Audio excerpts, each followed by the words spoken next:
Bom dia, pessoal. Tudo bem? Graças a paz. Bem-vindo a mais um dia, onde a gente vai continuar com a nossa leitura da Bíblia, né?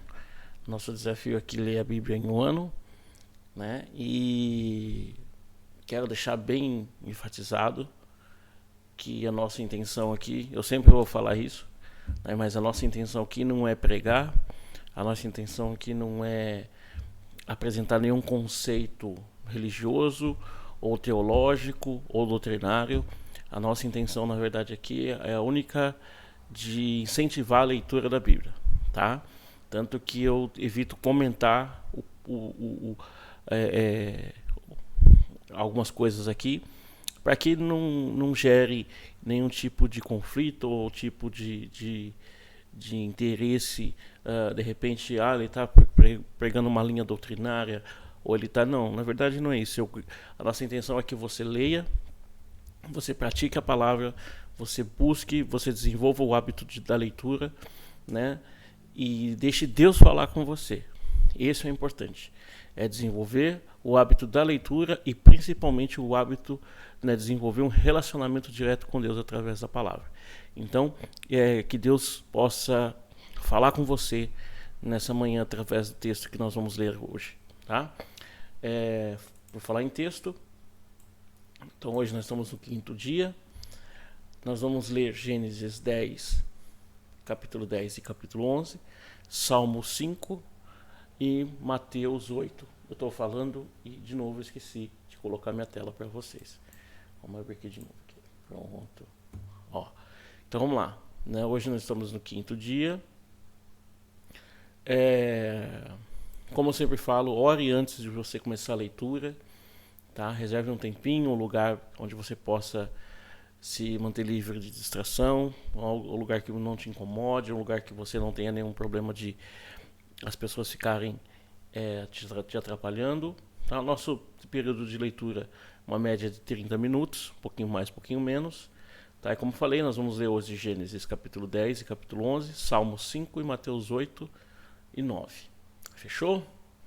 Vamos à nossa leitura aqui. Eu estou com a Bíblia online, tá? Então eu não estou lendo na Bíblia convencional, estou lendo na Bíblia online, NVI, tá bom? Então vamos lá. Capítulo 10 de Gênesis diz assim: Este é o registro da descendência de Sem, Cã e Jafé, filhos de Noé. Os filhos deles nasceram depois do dilúvio. E estes foram os filhos de Jafé: Gomer, Magog, Madai, Javã, Tubal, Meseque e Tirás. E esses foram os filhos de Gomer: Askenaz, Rifate e Togarma. E esses foram os filhos de Javã: Elisá, Tarsis, Quitim e Rodanim. E deles procedem os povos marítimos, os quais se separaram em seus territórios conforme a sua língua, cada um segundo o seu clã de sua nação. E estes foram os filhos de Cã: Coxe, Mizraim, Fute e Canaã. E esses foram os livros de Coxe: Sabá, Avilá, Sabitá, Raamá e Sabiteca. E esses foram os filhos de Ramá: Sabá e Sedã. Coxe gerou também Nimrod, o primeiro homem poderoso na terra. E ele foi o mais valente dos caçadores, e por isso diz valente como Nimrod. No início do seu reino, abrangiu Babel, Ereque, Acade e Calné, na terra de Sinear. Dessa terra ele partiu para a Síria, onde fundou Nínive, Reobote e Calá. E recém, que fica entre Nínive e Calá, a grande cidade. Misrair gerou os Luditas, os Animitas, os Leabitas, os Naftuitas, os Patruzitas, os Caluitas, dos quais deram origem aos filisteus, e os Cafitoritas. Canaã gerou Sidom, seus filhos mais velhos Ed, como também os Jubizeu, os amorreus e os gigazeus, e os heveus, os arqueus e os sineus, os arvadeus, os zemareus e os amateus. Posteriormente, os clãs cananeus se separaram. As fronteiras de Canaã estendiam-se desde Sidom, iam até Gerar e chegaram a Gaza, e de lá prosseguiram até Sodoma, Gomorra, Admá e Zeboim, chegando até Laza. São estes os descendentes de Cã, conforme seu clã e língua, em seus territórios e nações. Sem,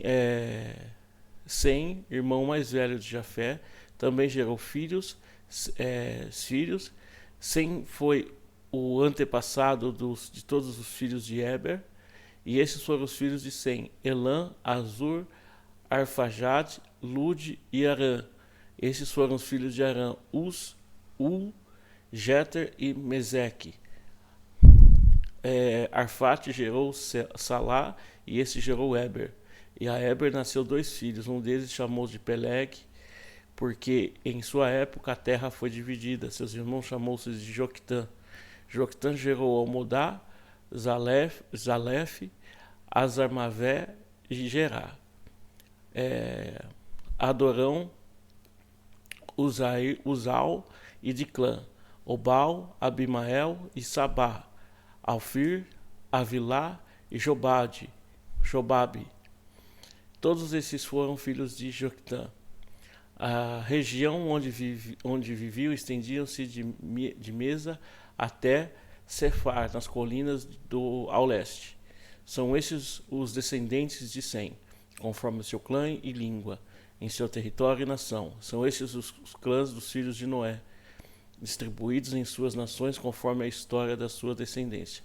A partir deles, os povos se dispersaram pela terra depois do dilúvio. Para quem gosta de árvore genealógica, né, para quem gosta de origem, é bem interessante estudar os nomes. É bem interessante estudar os nomes, por quê? Porque você começa a ver de onde surgiram alguns povos, de onde surgiram algumas regiões, né? E é bem rico isso daqui, apesar de ter muito nome estranho e trava a língua mesmo, né? Mas é bem legal. Então, para quem gosta quer se aprofundar, eu aconselho que você dê uma aprofundada nesses textos aqui. Vamos lá no capítulo 11 de Gênesis. No mundo todo havia apenas uma língua, um só modo de falar, e saindo os homens do Oriente, encontraram uma planície de Sinear e ali se fixaram. Disseram uns aos outros: vamos fazer tijolos e queimá-los bem.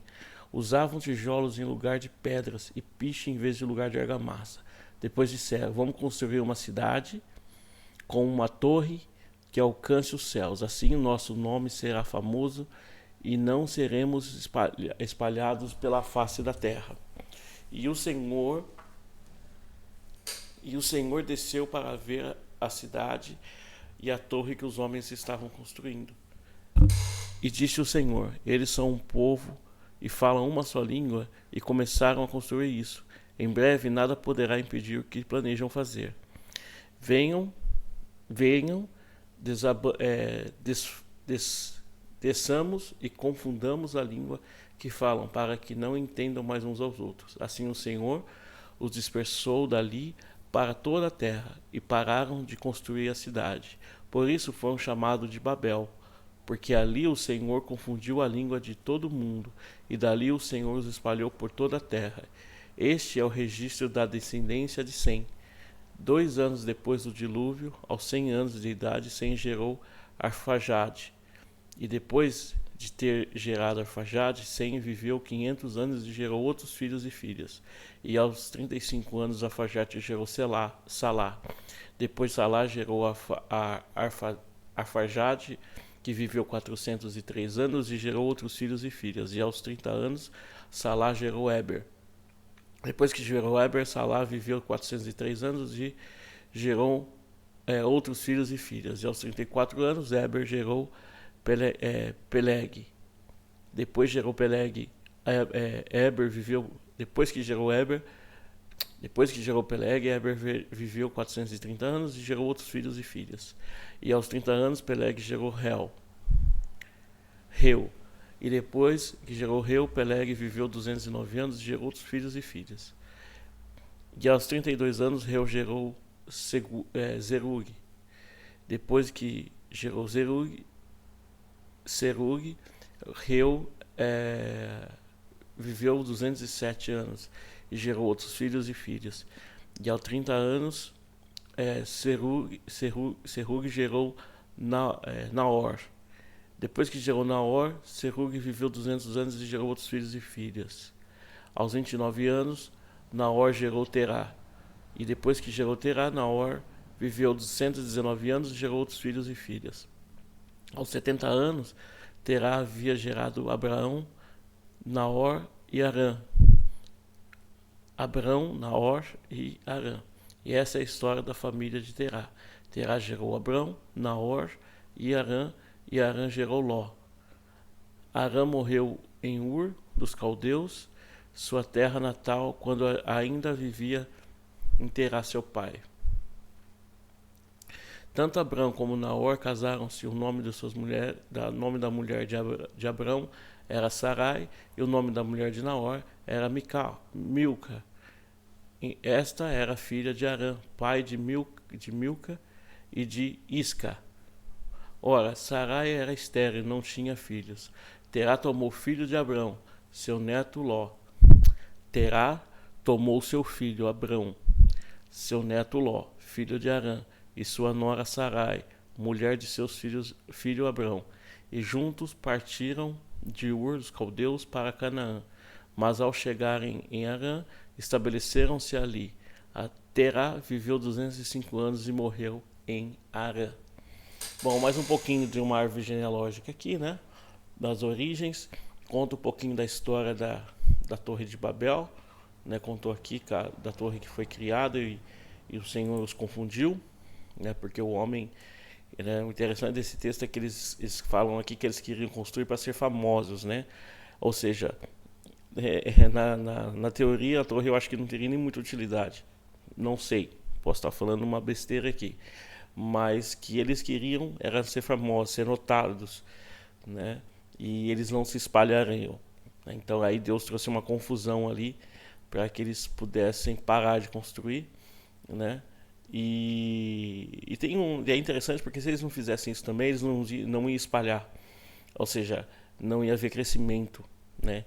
Então, só um parênteses aqui, que é até interessante refletir, que se no meio de uma confusão, né, que pode haver, essa confusão venha para trazer expansão, vem para trazer crescimento, vem para que possa, porque esse era o plano de Deus aqui no caso, que o povo se expandisse, que o povo se espalhasse, né, pela terra.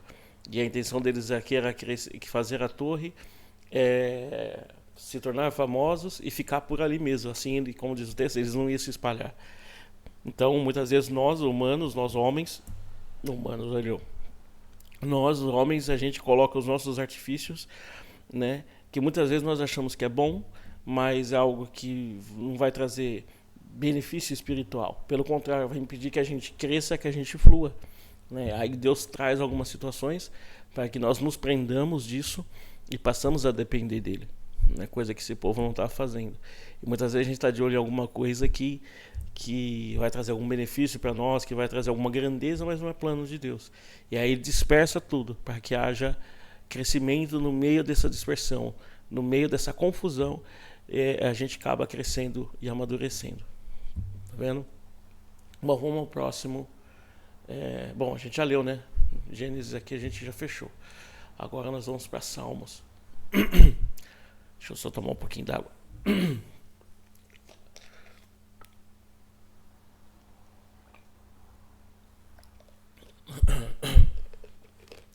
Vamos lá, Salmos capítulo 5. Diz assim: escuta, Senhor, as minhas palavras e considera o meu gemer. Atenda para os meus gritos de socorro, meu Rei e meu Deus, pois é a ti que imploro. De manhã ouves, o Senhor, o meu clamor, e de manhã te apresento as minhas orações e guardo com esperança. Tu não és um Deus que tenha prazer na injustiça, contigo o mal não pode habitar. Os arrogantes não são aceitos na tua presença, odeias todos os que praticam o mal. Destrói os mentirosos, os assassinos e traiçoeiros, o Senhor detesta. Eu, porém, pelo teu grande amor, entrarei em tua casa com temor e me inclinarei para o teu santo templo. Conduze-me, Senhor, na tua justiça por causa dos meus inimigos. Aplana o teu caminho diante de mim. Nos lábios deles não há palavras confiáveis. Suas mentes só tramam destruição. Suas gargantas são um túmulo aberto, com as suas línguas enganam sutilmente. Condena-os, ó Deus, caiam eles por suas próprias maquinações. Expulsa-os por causa dos seus muitos crimes, pois rebelaram contra ti. Alegrem-se, porém, todos os que se refugiam em ti, cantam para sempre de alegria. Estende sobre elas a tua proteção, e em ti exultam os que amam o teu nome, pois tu, Senhor, abençoas o justo, e teu favor protege como um escudo.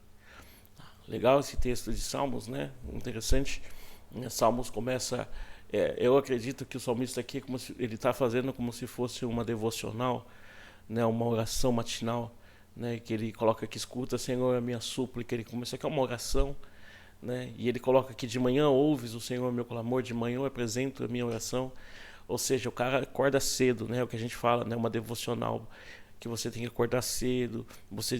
Que é sempre bom fazer isso de manhã, porque a sua cabeça está fresca, você acabou de acordar, né? E ele coloca aqui todas as questões dos inimigos que se levantam, né? O que o Senhor abomina, o que o Senhor... Né? Ele começa a lembrar o Senhor, não que o Senhor precisa ser lembrado, né? Mas ele começa a colocar diante de Deus as suas súplicas, as suas situações. E aí ele termina com: alegre-se, porém, todos os que refugiam em ti. Ou seja, nós que temos um Deus a quem buscar, a quem clamar, a quem orar, nós temos que ser alegres. Bacana, né? Reflita nesse texto aí, depois você comente aí pra gente.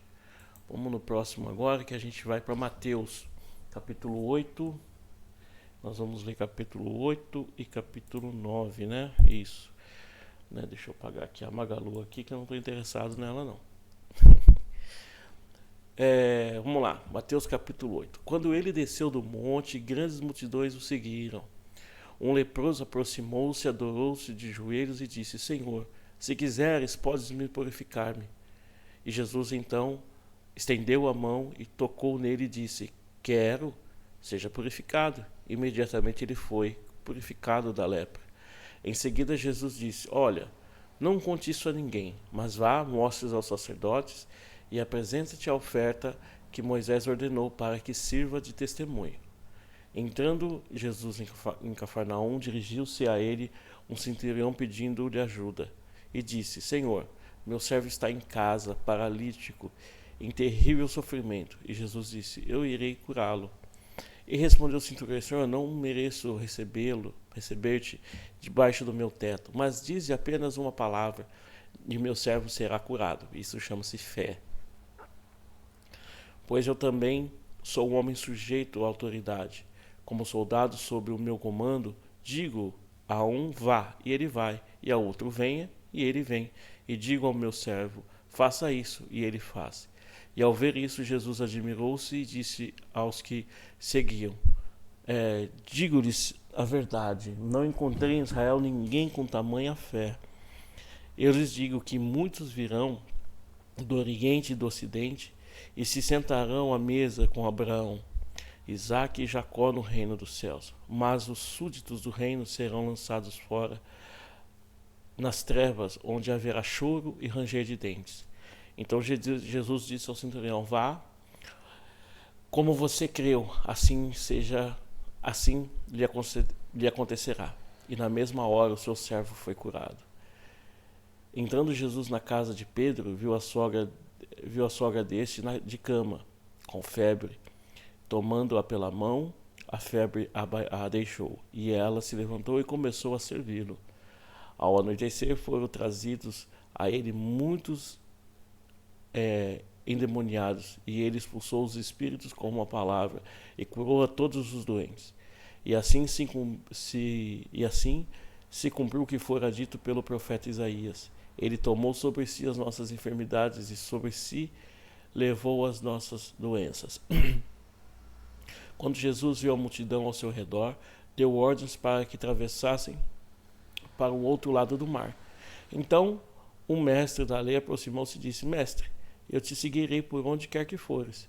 E Jesus respondeu: As raposas têm suas tocas e as aves do céu têm seus ninhos, mas o Filho do Homem não tem onde repousar a cabeça. Outro discípulo disse: Senhor, deixe-me ir primeiro sepultar o meu pai. Mas Jesus disse: Siga-me e deixe os mortos que sepultam os seus próprios mortos. Entrando ele no barco, seus discípulos o seguiram. De repente, uma violenta tempestade abateu-se sobre o mar, de forma que as ondas inundaram o barco. Jesus, porém, dormia. Os discípulos foram acordá-lo, chamando: Senhor, salva-nos, vamos morrer. E ele perguntou: Por que vocês estão com tanto medo, homens de pequena fé? Então ele se levantou, repreendeu o vento e o mar, e fez-se completa a bonança. E os homens ficaram perplexos e perguntaram: Quem é esse que até os mares e os ventos, até os ventos e os mares obedecem? E quando ele chegou ao outro lado, à região dos Gadarenos, foram ao seu encontro 2 endemoniados que viviam nos sepulcros. E eles eram tão violentos que ninguém podia passar por aquele caminho. Então eles gritaram: O que queres conosco, Filho de Deus? Vieste aqui para nos atormentar antes do devido tempo? A certa distância deles estava pastando uma grande manada de porcos. E os demônios imploraram a Jesus: Se nos expulsas, mande-nos entrar naquela manada de porcos. E eles disseram: Vão. E eles caíram e entraram nos porcos. Saíram e entraram nos porcos. E toda a manada atirou-se do precipício abaixo em direção ao mar, e morreu afogado. Os que cuidavam dos porcos fugiram e foram à cidade e contaram tudo, inclusive o que acontecera com os endemoniados. Toda a cidade saiu ao encontro de Jesus, e quando o viram, suplicaram-lhe que saísse do território deles.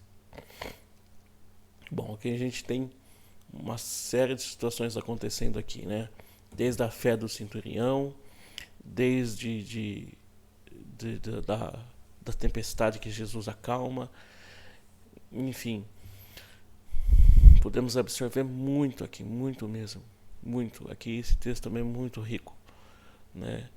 Não só da questão de fé, não só da questão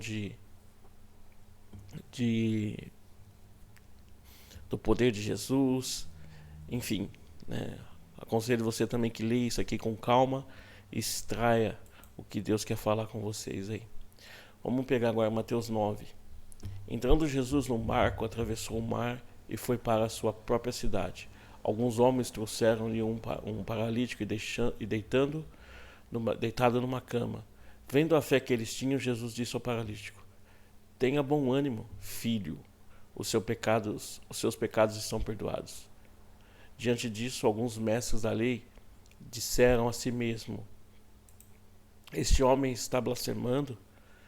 Conhecendo Jesus em seus pensamentos, disse-lhe: Por que vocês pensam maldosamente em seu coração? Que é mais fácil dizer: Os seus pecados estão perdoados, ou levanta-te e anda? Mas para que vocês saibam que o Filho do Homem tem na terra autoridade para perdoar pecados, disse ao paralítico: Levanta-se, pegue a sua cama e vá para casa. E ele se levantou e foi. E vendo isso, a multidão ficou cheia de temor e glorificou a Deus, que dera tal autoridade aos homens. E passando por ali, Jesus viu um homem chamado Mateus sentado na coletoria, e disse: Siga-me, Mateus. Ele levantou-se e o seguiu.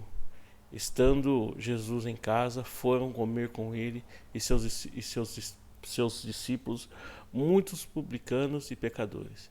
E vendo isso, os fariseus perguntaram aos discípulos dele: por que o mestre de vocês come com publicanos e pecadores? E ouvindo isso, Jesus disse: não são os que têm saúde que precisam de médico, mas sim os doentes. Vão aprender o que significa isso. Deseja misericórdia e não sacrifícios, pois eu não vim chamar justos, mas os pecadores. Então os discípulos de João vieram e perguntaram: por que nós e os fariseus jejuamos, mas os teus discípulos não? E Jesus respondeu: como podem os convidados do noivo ficarem de luto enquanto o noivo está comendo com eles? E virão dias quando o noivo lhes será tirado, então jejuarão. Ninguém põe remendo de pano novo em uma roupa velha, mas os remendos forçará a roupa, tornando pior o rasgo. Nem se põe vinho novo em vasilhas de couro velhas. Se fizer, as vasilhas se rebentarão, e o vinho se derramará, e as vasilhas se estragarão. Pelo contrário, põe-se vinho novo em vasilhas novas, e ambos se conservem. Falava ele ainda quando um dos dirigentes da sinagoga chegou e ajoelhou-se diante dele e disse: minha filha acaba de morrer. Vem e põe a tua mão sobre ela e ela viverá. E Jesus levantou-se e foi com ele, e também os seus discípulos. Nisso, uma mulher que havia 12 anos vinha sofrendo de uma hemorragia. Uma mulher que havia 12 anos vinha sofrendo de uma hemorragia e chegou por trás dele e tocou na borda do seu manto, pois dizia a si mesmo: se eu tão somente tocar em seu manto, ficarei curada. E voltando-se, Jesus a viu e disse: ânimo, filha, a sua fé a curou. E desde aquele instante a mulher ficou curada. Quando ele chegou à casa do dirigente da sinagoga, viu os flautistas e as multidões agitada, e disse: saiam, a menina não está morta, mas dorme. E todos começaram a rir dele. E depois que a multidão se afastou, ele entrou e tomou a menina pela mão, e ela se levantou. A notícia desse acontecimento espalhou-se por toda aquela região. E saindo Jesus dali, 2 cegos o seguiram, clamando: filho de Davi, tem misericórdia de nós. E entrando eles em casa, os cegos se aproximaram, e ele se perguntou: vocês creem que eu sou capaz de fazer isso? E eles responderam: sim, Senhor. E ele, tocando os olhos deles, disse: que lhes sejam feitos segundo a fé que vocês têm. E a visão deles foi restaurada. Então Jesus os advertiu severamente: cuidem para que ninguém saiba disso. E eles, porém, saíram espalhando a notícia por toda aquela região. Enquanto eles se retiravam, foi levado Jesus um homem endemoniado e que não podia falar. Quando o demônio foi expulso, o mudo começou a falar, e a multidão ficou admirada e disse: nunca se viu nada parecido em Israel. Mas os fariseus diziam: é pelo príncipe dos demônios que ele expulsa os demônios. E Jesus ia passando por toda a cidade e os povoados, ensinando nas sinagogas, pregando as boas novas do reino e curando todas as enfermidades e doenças. Ao ver as multidões, teve compaixão dela, porque estavam aflitas e desamparadas, como ovelhas sem pastor. Então disse aos seus discípulos: a seara é grande, mas os trabalhadores são poucos. Peçam, pois, ao Senhor da seara que envie trabalhadores para a sua seara. Bom, é isso daí. É legal, né? Esse texto de Mateus também conta-nos bastante coisa. Na verdade, todo o livro, né, de Mateus, na verdade, todos os evangelhos. É bem legal. A gente passa por aqui, vê tudo que Jesus fez, e ao mesmo tempo a gente vê a fé das pessoas, a gente vê a incredulidade de outras, a gente vê a religiosidade de outros, né? Então, mais uma vez, eu peço para você que você leia, que você medite, que você deixe Deus falar com você, que você possa ser ministrado. Anote, coloque aí nas suas anotações o que Deus está falando, tá bom?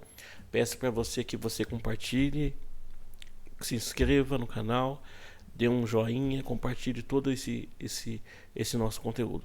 Nossa intenção é abençoar, levar a prática da leitura da palavra, para que Deus possa ministrar nos corações das pessoas.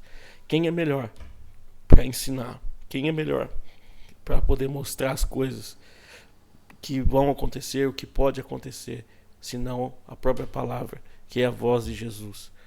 Tá ok? Pessoal, agradeço mais uma vez essa oportunidade. Deus abençoe vocês, viu?